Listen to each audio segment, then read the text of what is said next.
Amen. That's pretty great. Maraming kaligson. Without further ado, I would like to request our pastor, Pastor James, to give to us the Word of God. Let us give them a round of applause, please. Amen. Thank you. Thank you. Let us give the Word of God applause. And the preacher is just the mouthpiece. But we must be excited to listen sa pagwali sa pulong sa Ginoo, mga kaigsuunan. And always put in your mind that the preacher is nothing but just a vessel, a mouthpiece na gamiton sa Ginoo alang sa pagsaysay sayahang pulong. And by the grace of God, the preacher this evening will become a blessing alang sa ato ang tanan karon, no? So ang Ginoo mag-bless, ang Ginoo magahatag og mga panalangin alang kanatong tanan gikan sa pulong sa atong Ginoo. Your Bibles with me please in the book of 2 Corinthians chapter 13. We are now in the last chapter of chapter 13, and this is the last lesson in Corinthians, mga kaigsuunan. We will conclude the Corinthian lesson karon, and by the grace of God, it will become a very nice conclusion, reminding us of our weakness, reminding us of our dependency diha sa atong Ginoo, mga kaigsuunan. And I am praying, if God will allow, we will start in the book of Galatians. And if we will start in the book of Galatians, mga kaigsuunan, I will warn you ahead of time that this is a very sharp letter. In all the other books of the Apostle Paul always begin on commendation. Before Apostle Paul tell them some sharp words, iya sang daygon ang mga churches. Iyang unahon og daig ayha niya pasakitan. So ina na ang ginabuhat ni Apostle Paul in the other churches. But in Galatians, mga kaigsuunan, you cannot find commendation from the Apostle Paul. Directly, the Apostle Paul tell them what's wrong with them. So, Galatians is quite a harsh letter, mga kaigsuunan. That's why I will warn you, if we will to have this letter as our series, mga kaigsuunan, you will be hurt in the book of Galatians, mga kaigsuunan. But this hurting is just like hurting of a doctor. The doctor will hurt you for your own benefit. And by the grace of God, mga kaigsuunan, we will flourish or benefit from the Word of God. So by this time, akong gihang yung tanan to please stand up, please rise, and let us read the last chapter of the 2 Corinthians. We shall be examining verses 5 down to verse 14, but we will be reading from the verse 1, mga kaigsuntong kumplituhon. If you're there, say Amen. Amen. The Bible says, "This is the third time I am coming to you. In the mouth of 2 or 3 witnesses shall every word be established. I told you before, and foretell you, as if I were present the second time, and being absent, now I write to them which heretofore have sinned, and to all other, that if I come again, I will not spare. Since ye seek a proof of Christ speaking in me, which to you ward is not weak, but is mighty in you. For though he was crucified through weakness, yet he lived by the power of God. For we also are weak in him, but we shall live with him by the power of God toward you. Examine yourselves, whether ye be in the faith. Prove your own selves. Know ye not your own selves, how that Jesus Christ is in you, except ye be reprobates. But I trust that ye shall know that we are not reprobates. Now I pray to God that ye do no evil, not that we should appear approved, but that ye should do that which is honest, though we be as reprobates. For we can do nothing against the truth, but for the truth. I like that. We can do nothing against the truth, but for the truth. For we are glad when we are weak, and ye are strong, and this also we wish, even your perfection. Therefore, I write these things being absent, lest being present I should use sharpness, according to the power which the Lord hath given me to edification, and not to destruction. Finally, brethren, farewell. Be perfect. Be of good comfort. Be of one mind. Live in peace, and the God of love and peace shall be with you. Greet one another with an holy kiss. All the saints salute you. The grace of the Lord Jesus Christ and the love of God and the communion of the Holy Spirit be with you all. Amen. Let's pray. Father God, we need you, Lord. Lord, your servant before you is unworthy to preach these things to these people. But Lord, for your people's sake and for Christ's sake, bless the preaching of God's word. And I pray, Ginoo, that you would allow wisdom to flow from you through me to these people.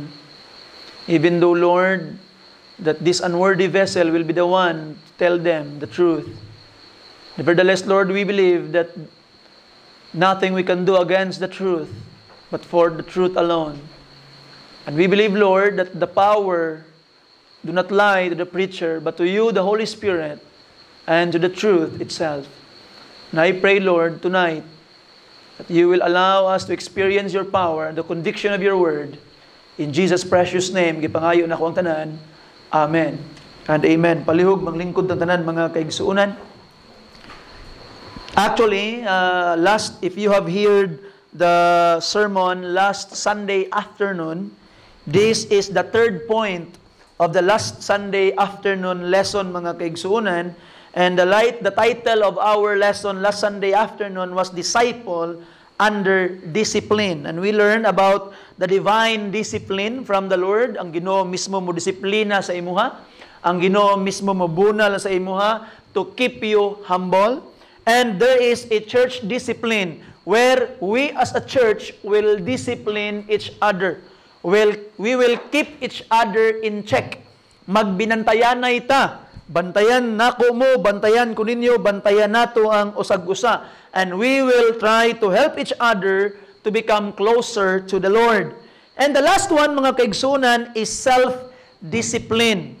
And we heard last Sunday afternoon that if we have self-discipline, kung naa kay disiplina sa imong kaugalingon, dili na nimo kinahanglan pang i-experience ang divine discipline o ang church discipline.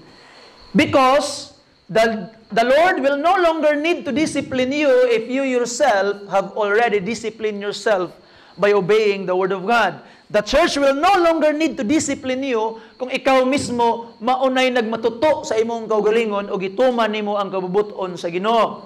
Pero mga kaigsunan, if you would insist to do that which is not right in the eyes of God, then God will discipline you and or the church will discipline you.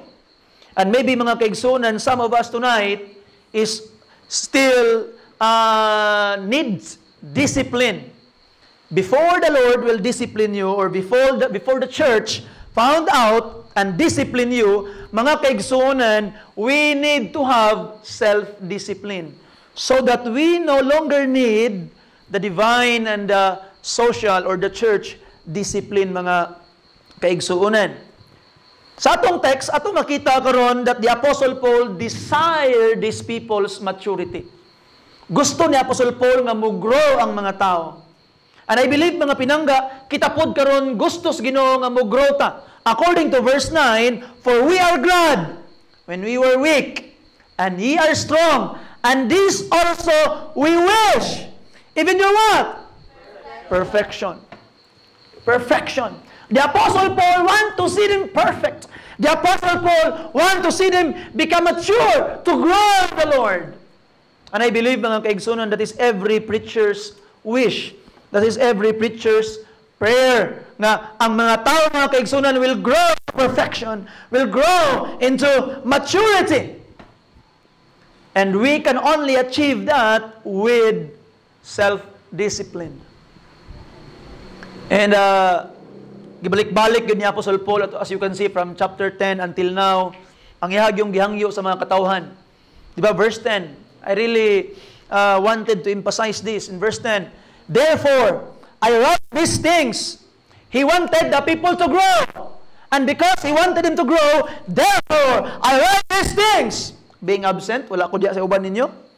Lest being present, look at this, I should use what? Sharpness. According to the power which the Lord hath given me to edification and not to destruction. So ato makita, mga kaigsunan, the Apostle Paul is always pleading to them na ayaw ko moabot, pagbago na mo. Ayaw ko moabot, please repent, lest I should use sharpness. Basing pointed ka, ayaw kong masturya sa inyo. Basing masakitan ta mo. So ingon pa ni Apostle Paul, as karon pa lang daan, please repent. And we know what were their sins. And going back in chapter 12 verse 20, for I fear lest when I come, I shall find you such as I would, and that I shall be found unto you such as you would not. Lest there be debates, envying, wrath, strifes, backbitings, whisperings, swellings, tumult, sin of the mouth, sin of the tongue. Mga sala sa mga pagyawit-yawit, pag-istorya, pagpanglibak, mga pagpahitason. So mainly mga kaigsunan sala sa dila. And of course, immorality in verse 18, I desired Titus. I'm sorry for that.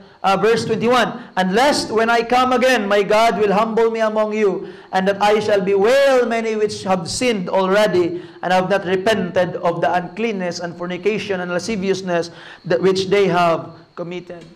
So the Apostle Paul wanted them to repent. Pagbago na mo, ay pa kumuabot. Ay nyo gulata nga moabot pa ko, ay mo magbago. Because kung wa pa mo nagbago sa akong pag-abot, then I will be sharp to you. I will not spare you, according to the Apostle Paul. So unsa man ang calling ni Apostle Paul? Ngano sige mangyog ingon si Apostle Paul nga pagmana ako diha sa inyo, I will discipline you. So Apostle Paul is saying there will become church discipline when I come. Pag-abot na ako na church discipline. But ngon pa ni Apostle Paul, I don't want to do that. I don't want to use sharpness.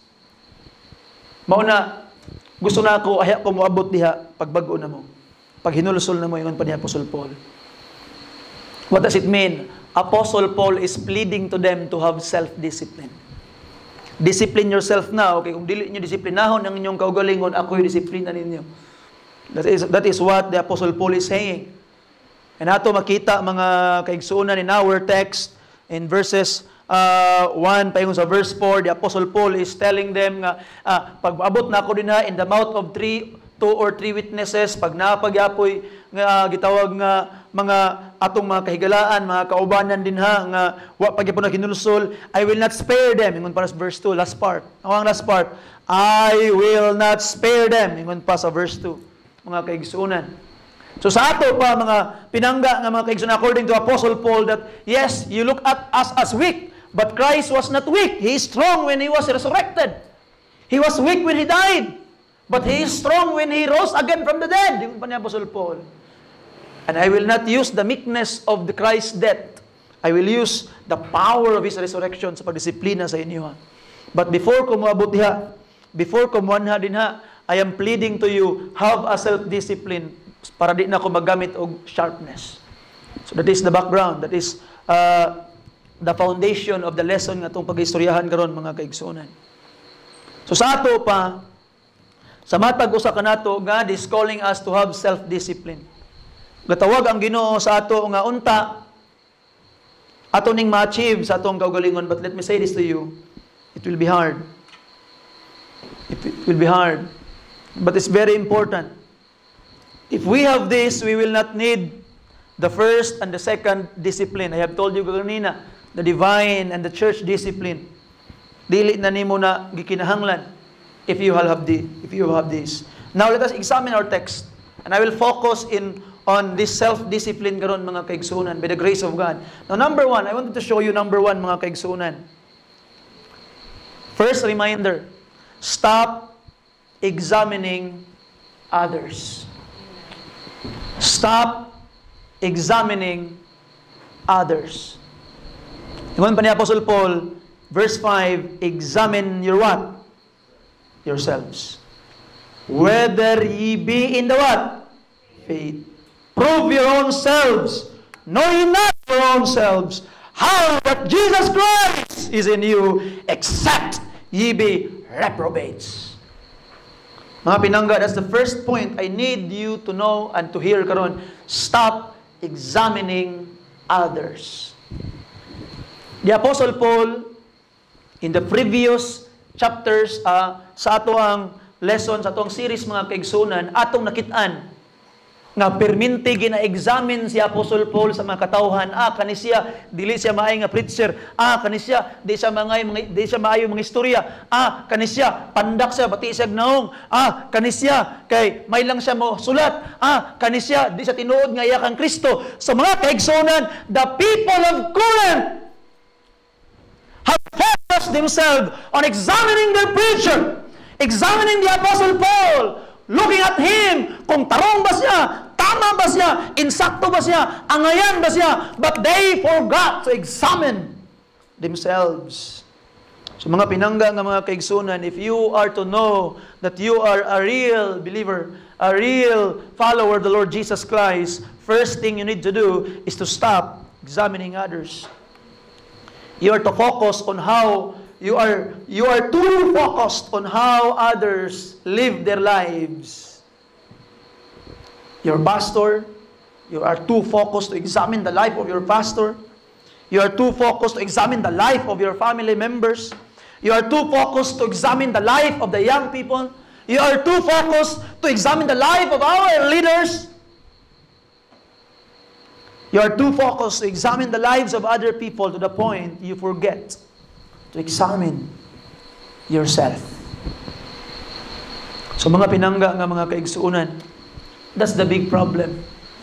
Unsa man ang giingon ni Jesus Christ mga kaigsuunan, please open your Bibles with me in the book of Matthew chapter 7.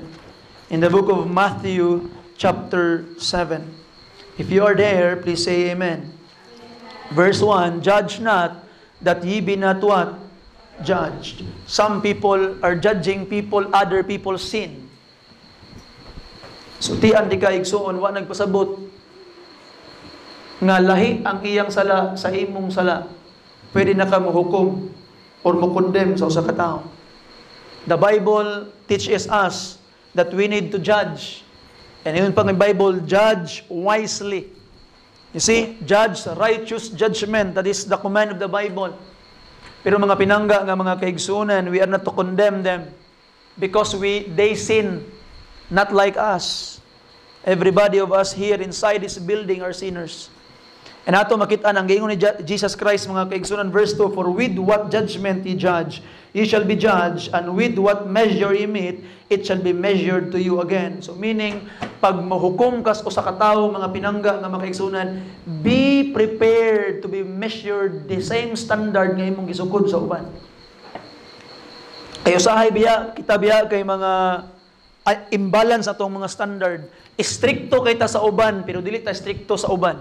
Stricto kita sa ilaha, pero di ta stricto sa tuang kaugalingon. And ato makita mga kaigsunan, if you are to judge someone and to try to measure them, then be prepared, the same meter stick na imong gamit sa uban, pagagamiton po sa imuha. And the Bible says, verse 3, this is striking, and why beholdest thou the mote that is in thy brother's eye, but considerest not the beam that is in thine own eye? Striking. Isn't it? Amen?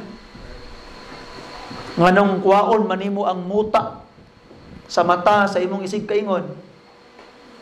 Di nimo mapansin ang truso, ang ceiling joist, ang beam nga nagbabag sa imong mata. Ayon pa ni Kristo Jesus, or how wilt thou say to thy brother, let me pull out the mote out of thine own eye, and behold, a beam is in thine own eye. Hipokrito, ayon ni Kristo, first cast out the beam out of thine own eye, and then shalt thou see clearly to cast out the mote out of thy brother's eye. So mga pinangga nga mga kaigsunan, before we talk about other people, before we talk about other people's sins, before we talk about other people's lives, please examine yourself first. That is what the Apostle Paul is saying. You keep on examining me. You keep on telling me what am I. You keep on judging me. Now I will turn the table. Examine yourselves. Ingon pa ni Apostle Paul. That's the first thing mga kaigsunan, stop examining others. It's not your job. And ato makita mga kaigsunan, pag magsigitag paghimantay sa uban, sigitag panghilabot sa uban, ang mahitabo, di nato mapansin ang atong gitawag nga pagpanghilabot sa ilaha. Nganong atong klaro kay nga makita, nganong clear kay nato nga makita ang mga mali sa uban, tungod di ay kay kaila kay kaana nga mali, pamilyar kay kaana nga mali, kay kana nga mali, naapod di ay sa imo. You see?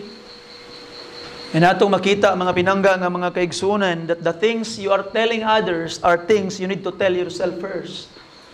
So pinaagi sa grasya sa Ginoo mga pinangga nga mga kaigsunan. Let us put it in our minds. Dita magsigpang judge sa mga batanon, usahay kani mga batanon moy luoy kay perminti. Mga young people, ka mangitag adtog simbahan, adtos laing-laing mga simbahan, ang bukang bibig sa mga pastor, mga young people. Perminti tirahan sa pastor kay bahalag manghawa ni gagmay bitaw nig tithes kay young people pa man. Amana nang mga pastor usahay. Pero katong mga businessmen, katong mga dagko nag mga tithes dili hilabtan sa pastor kay basing mohawa, mawalang tithes. So ina ang problema sa mga simbahan karon mga kaigsunan. You see? That's why ang ang gitawag na mga churches young people perminti tirahan, young people perminti kuan, and ato makitanan because of that kind of preaching ang nahitabo mga kaigsunan, the whole church eye is on the young people and the whole church forget that they too need to be examined. Kinahanglan po sila i-examine mga kaigsunan. You see? Yes, young people have faults, but we adults too have faults. Men too have faults. Women too have sins. Children even have sins, mga kaigsunan. And every one of us, it is our responsibility to examine ourselves. Mag-examine ang atong mga kaugalingon, mga kaigsunan. And number 2, now that we have known that we must first put ourselves in the balance, ato sang timang-timbangon, unahon itong mga kaugalingon, before tamang hilabot sa uban. Now, this is very important ang second point. And I wanted you to listen carefully, ani, because this is something I really need. And this is also something you really need, I believe. Kinahanglan kaayo na ako ni nga mensahe mga kaigsunan. And I believe kinahanglan po kaayo nimo ni. And it's very, very simple. When you examine yourself, please, number 2, focus on the right person. Focus on the right person. Di ba? Dili man ka mag-focus sa uban. Examine mo imong kaugalingon. That's number 1. But number 2, while examining yourself, focus on the right person. What does I mean? Importante kayo ni. Na-realize na ako mga kaigsunan mo na ang mga Kristohanon and even pastors, even me, have many failures because of this. We must focus on the right person, not us. When trying to examine ourselves to become a better person, kani bitaw nga butang, lately it made this thing really become clearer sa akong una-una. Mas naklaro. And in the previous lessons, mas masabtan na to, bantog na gingon si Apostle Paul nga when I am weak, then I am strong. Bantog di ay nga dapat di ay atong reliance sa Ginoo. Bantog di ay nga dapat di ay si Apostle Paul gipaubos gyud ayo sa Ginoo. Bantog di ay why atong tanawon karon mga kaigsunan. Because we lost focus to the right thing. That's the reason. What do you mean, pastor? Kay we are too focused sa tuwang goals. Pananglitan. para ito masabtan mga kaigsunan. It's very important. Listen carefully. Di ba, especially makadungog tag mga mensahe nga sama niini. We are called to live a holy life. We are called to live our sins. Sa atong panahon karon ang gipauso sa mga tao karon is tolerance. Tolerance. What do you mean by tolerance? Ay, okay ra na imong ginabuhat, ipadayon lang na, basta kay kuan, okay ra na. That's tolerance. Okay? Dapat i-accept ka sa mga tao, okay ra na, we will accept you. Don't leave it. Tolerance. Mano gipauso sa mga tao karon. But the Bible teaches us repentance. That's wrong and leave it. Stop it. Muna ang giingon sa Bible mga kaigsunan, repentance. And when we hear things like that, when we are called to live our sins, when we are called to live a holy, godly life, ato ding goal, I want to be holy. Gusto ko maging holy. Grabe kayo ang wali ni pastor, grabe kayo ang Bible, grabe kayo ang mensahe. Gusto ko mahimong holy. Gusto ko mahimong good. Gusto ko mahimong spiritual. Gusto ko mahimong faithful. Gusto ko mahimong committed. That's our goal. And then we are examining ourselves. Dili pa ko committed karon. Dili pa ko holy karon. Dili pa ko spiritual. Dili pa ko good. Dili pa ko faithful. Amo na ang mong nabutang sa mong kagalingon. After examining yourself and you have a goal, I wanted to be holy. I wanted to be good. I wanted to be spiritual. And you tried your best. Gibuhat nimo ang tanan. Ang imong gibuhat, nagfasting ka. Di sa kumukaon, magfasting ko kay para ma-holy ko, mag-good ko, ma-spiritual ko. Ay mong gibuhat, nagampo ka. Giwip ni imong kagalingon.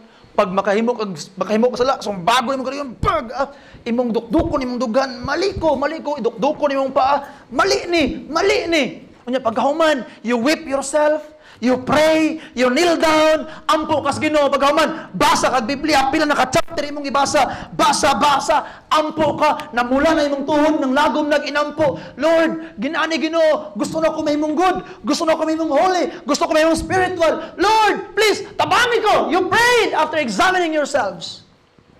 But soon, you discover you are powerless. You discover di nimo kaya.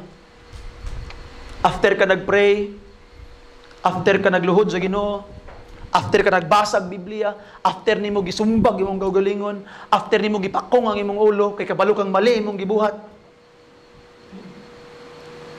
Katong last sa imuhang kasing-kasing, nibalik na pod.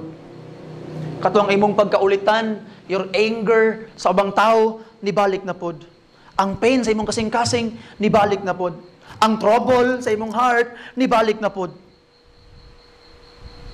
And soon, those things in your heart haunts you again. It's going back. And you ask, why Lord, nga ano man Ginoo?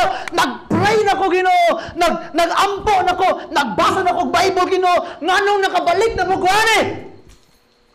Luwag na ko Lord, am I saved? Basing impirno gyapon ko padalong. Nga ano man ni? And you ask yourself mga kaigsunan.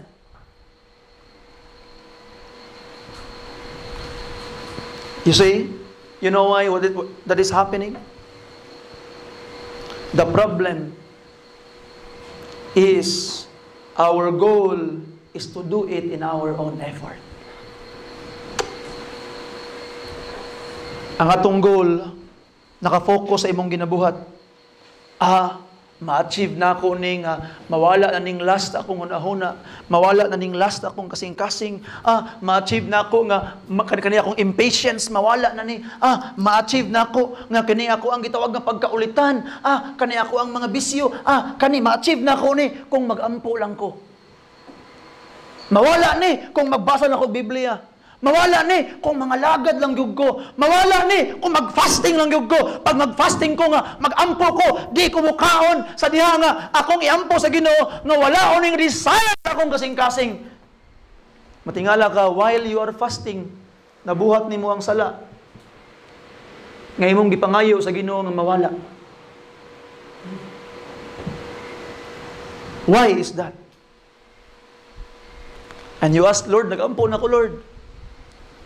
Lord, nagbasa na ko Biblia Ginoo. Lord, nag-appeal na ko soul winning, Ginoo. Lord, nag-appeal na ko ani nga mga activities sa church, Ginoo. Nagkanta na ko sa choir, Ginoong Dios. Nag-faithful na ko, Ginoo. Nag-attend ko every services, Ginoo. Lord, nganong naa pa man? Anong di man mo Anong di man mo biya, Lord? What's wrong? Anong napaya po ng sala? What's wrong? Why is that? Because you are too focused to your goal. Abi nimo nga kung muampo ka, mawa na. Abi nimo kung mubasa ka, mawa na. Abi nimo kung mualagad ka, mawa na. Kaya ang naitabo, mga kaigsuunan, nakafocus ka sa imong angay buhaton, sa imong dapat buhaton. Asa ang naitabo sa imuha, ang katong pag-ampo, ang katong pag-fasting, ang katong pagbasa Biblia, imo tong himuon nga tool para ma-achieve ni imong goal. Gigamit nimo ang imong kaugalingong effort, gigamit nimo ang imong kaugalingong kusog, gigamit nimo ang imong kaugalingong pagpaningkamot, pinaagi sa mga balaan nga pag-ampo, pag-fasting, pagtuon, pagpangalagad. Pero at the end of the day, ang imong gigamit, ang imo ragyapong kaugalingong kusog. That's why you fail. That's why you fail. Sa dihang nag-ampo ka,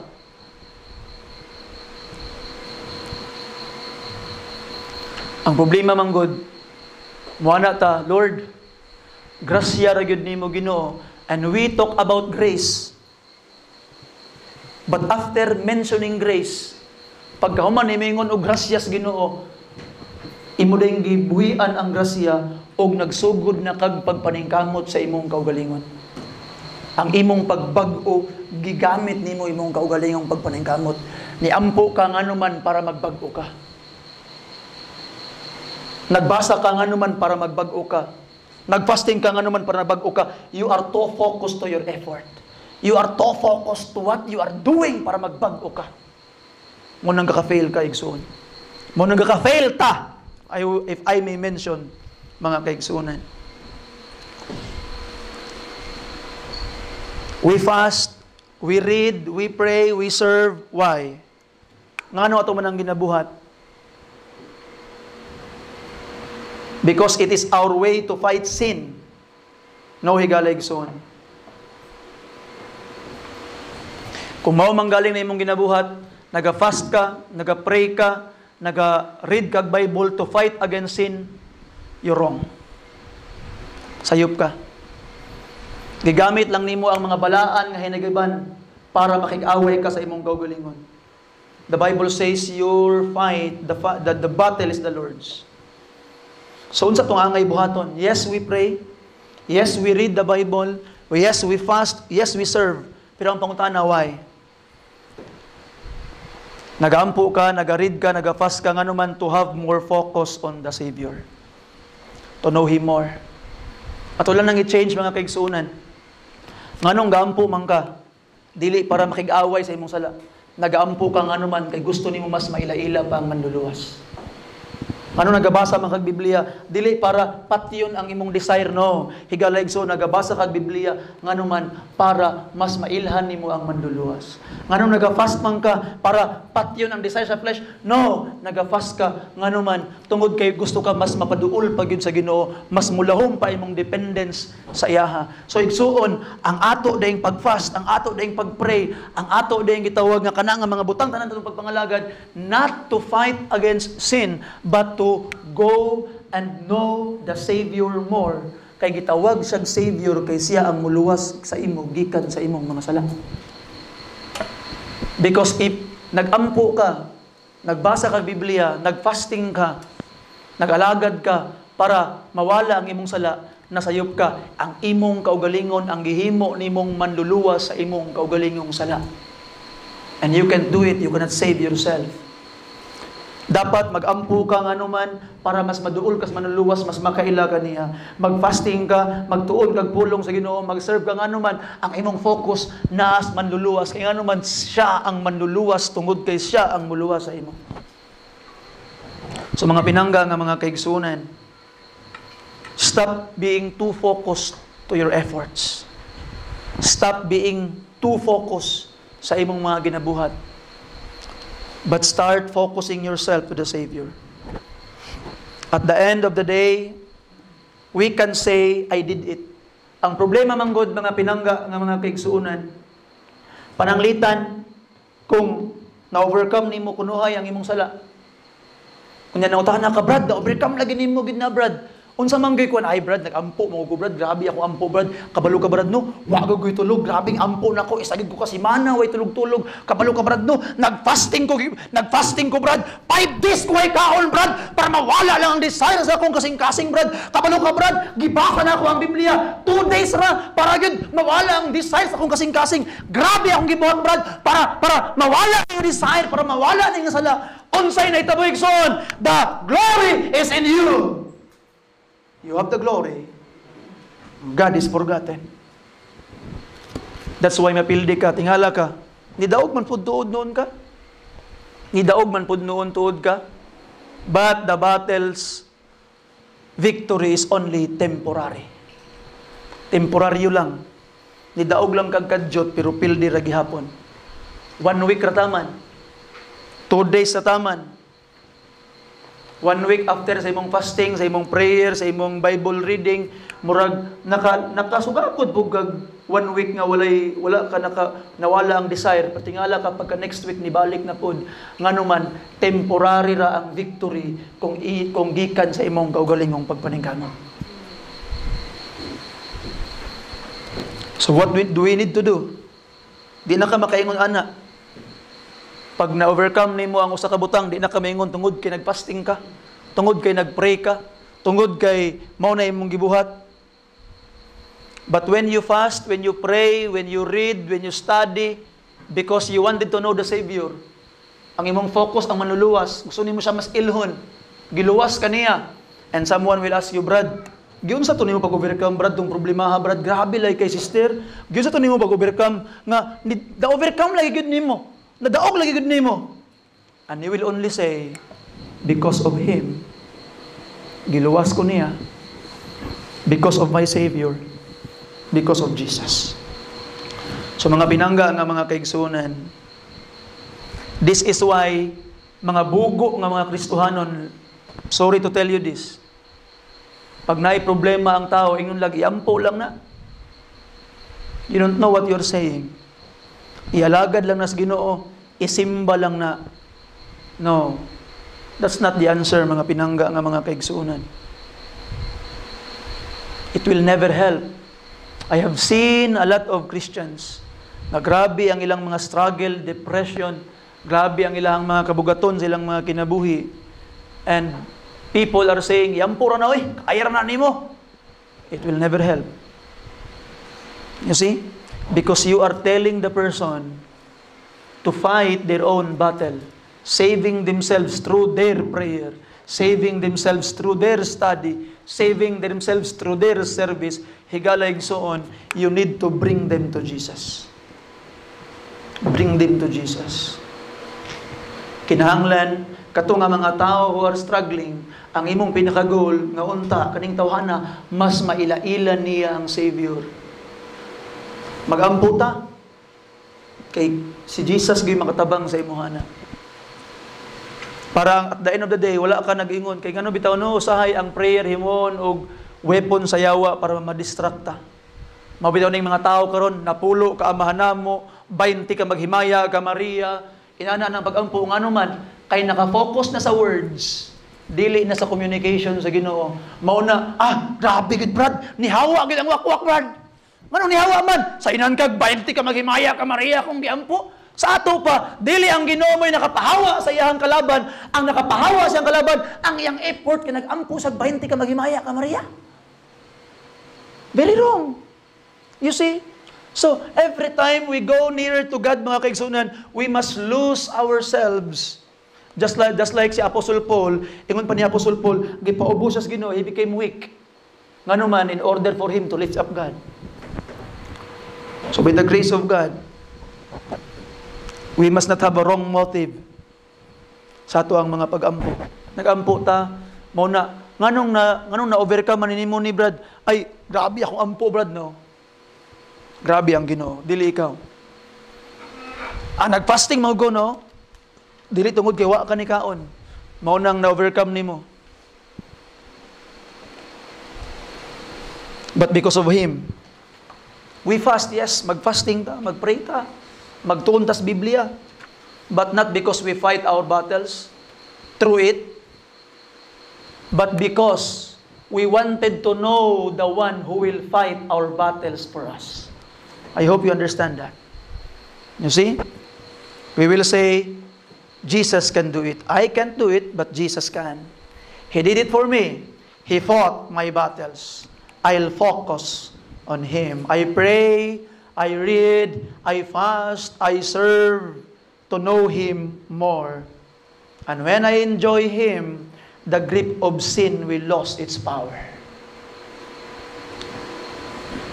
So, atong i-enjoy ang Ginoo. Mas atong i-enjoy ang Ginoo. You know, if you know God and enjoy God, everything will follow. By the grace of God. And mga kaigsunan, this message is not only for you, but it's also for me. I have just realized this even almost today. Ano ko sa kagalingon bitaw, no? Grabe, no? Ang mga niaging panahon, pag muraog ka ng kwan, I pride myself before, no? Kamali yung gayo. I pride myself before, kabalo mo sa una, mag-pray ko sa una. Pagkahuman, sometimes, mabot og tag-uras, magampo.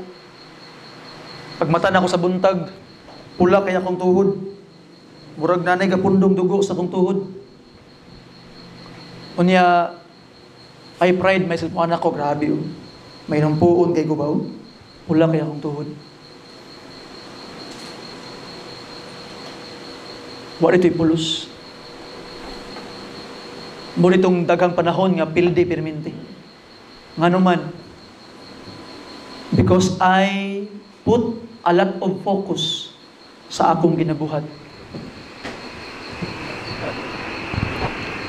Paminaw na ako, kuyaw. Ngano? Tungod kay, hey, paminaw na ako, kuyaw, tungod kay nagluhod. Paminaw na to, kuyaw, ngano man, kapila na ako nagibasang Bible. And we are too focused nga, kuyaw, nagigay ko ba? Ngano man, kaning Bible, kapila na ako nagibasa.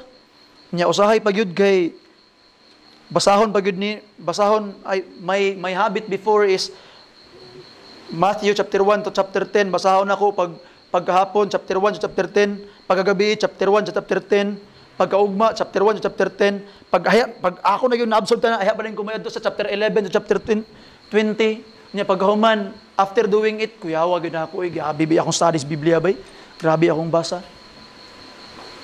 But I have experienced losses, pildi, dasmag, namulan na kunuhay, laging tuhod o ginampo, niluhod, pero nga naman, nakafocus sa effort, nakafocus sa gibuhat.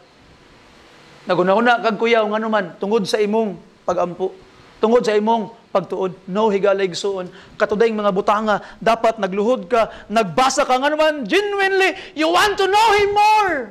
Mao na insakto di ay. And by the grace of God, mga kaisan, let's change that mindset karon. Tonight, we come to God and change that mindset. Lord, I wanted to know You more. Bisan pag malata pa na imong tuhod, og niluhod sa Ginoo, pero ang ending ni believe lang ka kay nag-ampo ka. Wa nimo mas nailhan ang si Jesus Christ, wa day gihapoy pulos. Bisan pa og imo nang kapila gibasa ang Biblia para lang makaingon ka nga nahuman nimo basa ang Biblia, higala nagbasa kay nganuman kay gusto nimo mas mailhan kinsa siya. You see? By the grace of God, we will do it. I was wrong. It was my mistake. Ingon ko sa kong gugulingon, di gyud ko kuyaw, wala gyud kuyaw, ang Ginoo ra gyud kuyaw mga kaigsunan.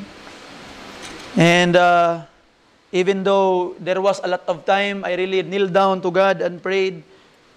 There are times it was just a wasted time, nga naman, too much focus on what we have done.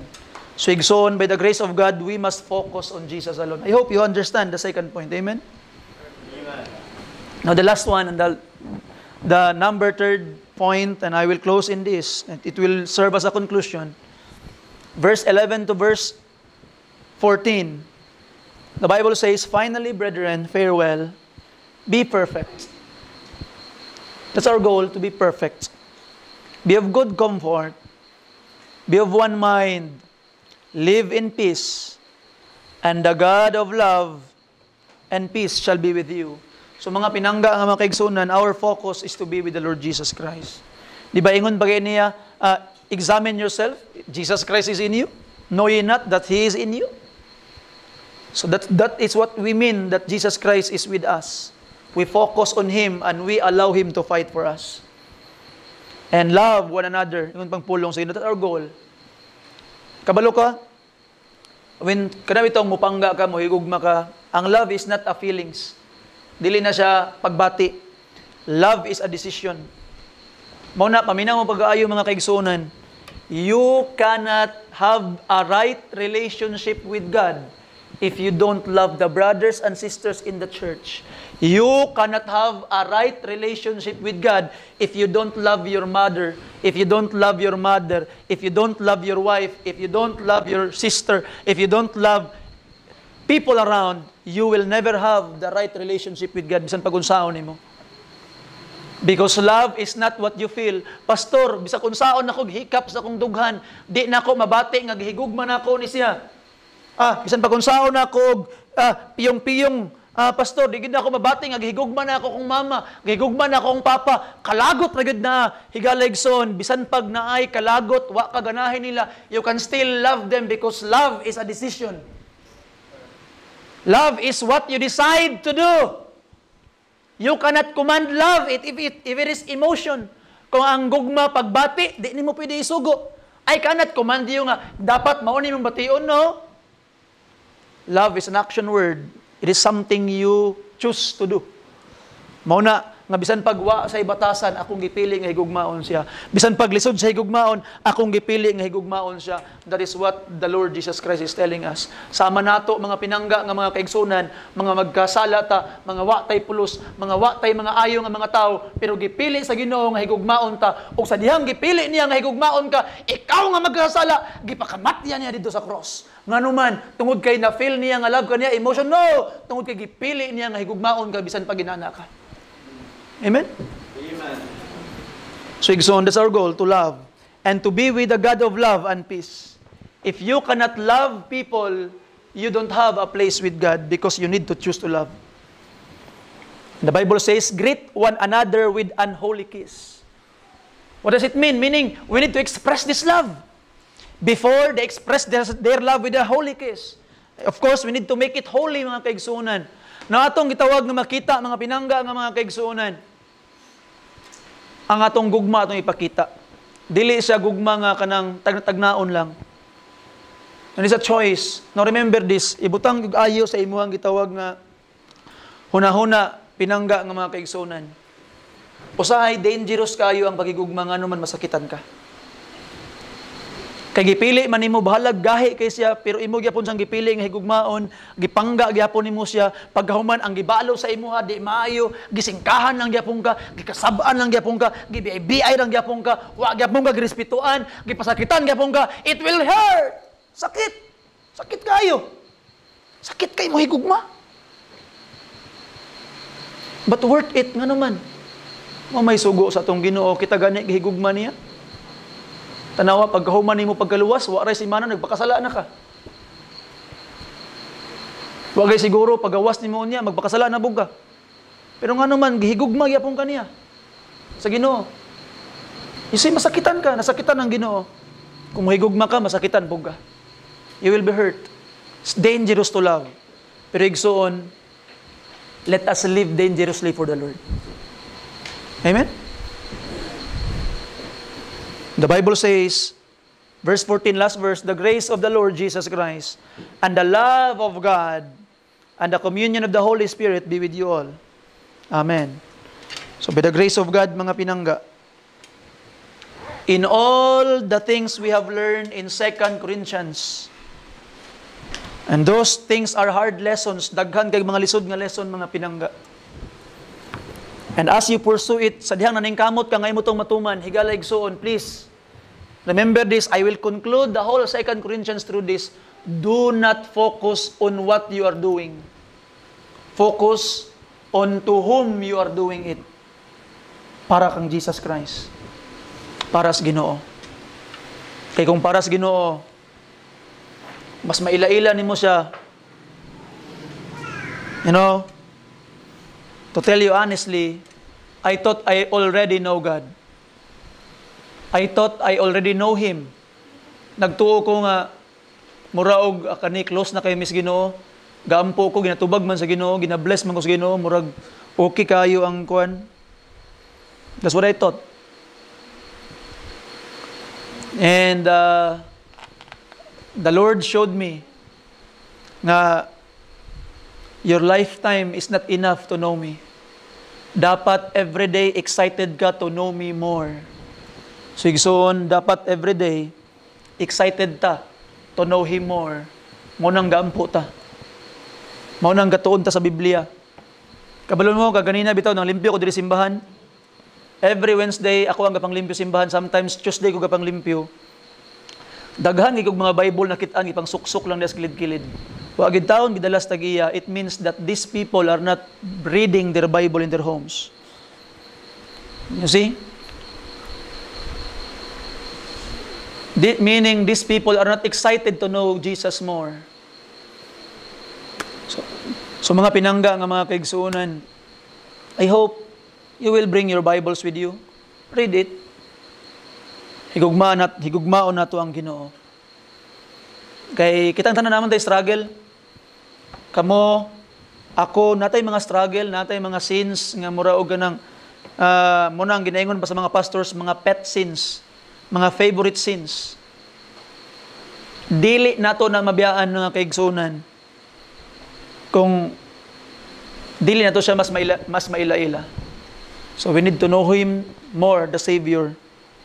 Mo nang gitawag siya Savior kay muluwas siya. Di lang sa imong kalag, kung dili sa tanan. Matthew 1:21, can you memorize it? And thou shalt call His name Jesus, for He shall save His people from their what? Sins. You are struggling with sin? Come to Jesus, He will save you. Know Him more. And by the grace of God, together, kitang tanan, maghiusat ang tanan. Mao na atong goal. Nga Lord, ang among goal Ginoo, nga mas mailhan ka, mas i-enjoy pa ka, mas makaangkon pa o greater fellowship with you, mo na among goal Ginoo, together as a church. Para pag amo nang ma-achieve Ginoo, nga mas maila ka namo, mas maduol minimo Ginoo, hinay-hinay, malus ang power sa sala sa among mga kinabuhi. Palihog manindog ng tanan. Magampo ta, amahan nga langit nun. Lord God, this servant of yours is a big sinner. Forgive him. And Lord God, these people, Lord, are also big sinners. This church is composed of sinners. Lord, we still struggle because we are too focused on our effort and we forget your grace. We give grace a grand reception. We welcome grace, promote grace by talking about grace. But when it comes to our lives, we put grace aside and fight with our own effort. Lord, forgive us. Forgive us. That's why we still struggle. That's why we are still hurt. That's why we are still troubled. Because we forget the reason why we pray, the reason why we read, the reason why we serve is because we want to know you more. And when your relationship with us will become better, Lord, we will enjoy you more, and the grip of sin will lose its power. Thank you, Lord, for making us realize that tonight. Thank you, Lord, for that great reminder of 2 Corinthians. May this lesson become a blessing to more and more people, Lord, in the future and even today. Salamat Ginoo sa imong kaayo. Salamat Ginoo because you will bless us. Forgive us, Lord, because sometimes we need to go through these horrible things in order to learn. But Lord, help us to the power of the Spirit. Help us to repent and not tolerate. In Jesus' name, Amen. Look for a place, pangitan mong dapit, ngayon yung maadtuan, luhod sa Ginoo, alang sa pag-ampo. We need to talk to the Lord. Kay siya ra gyud ang makatabang sa ato.